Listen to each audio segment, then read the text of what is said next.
পতিত স্বৈরাচারের সময়ে নানা কারণে কুমিল্লাকে বিভিন্নভাবে বঞ্চিত করা হতো। স্বৈরাচারী শেখ হাসিনা বলেছিল কুমিল্লা নামে কোনো বিভাগ হবে না, কিন্তু আমরা স্পষ্টভাবে বলতে চাই এখানে কোনো বিভাগ হলে সেটা কুমিল্লার নামেই হবে। এবং আমি সরকারের সর্বোচ্চ নীতি নির্ধারকদের সাথে কুমিল্লাকে একটি প্রশাসনিক বিভাগে রূপান্তরের জন্য আলোচনা করব এবং অতি দ্রুত সময়ের মধ্যে তা বাস্তবায়নের জন্য প্রচেষ্টা করব। পদ্মা একটা মেঘনা, এই দুই নামে দুটো বিভাগ করতে চাই। আপা সাউন্ড একটু আপা বলো।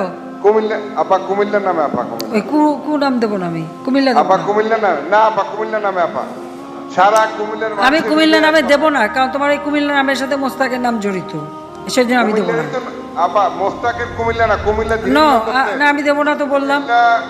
তোমরা যদি রাজি থাকো, ওই কুমিল্লা নাম নিলেই তো মোস্তাকের কথা মনে ওঠে। কোনো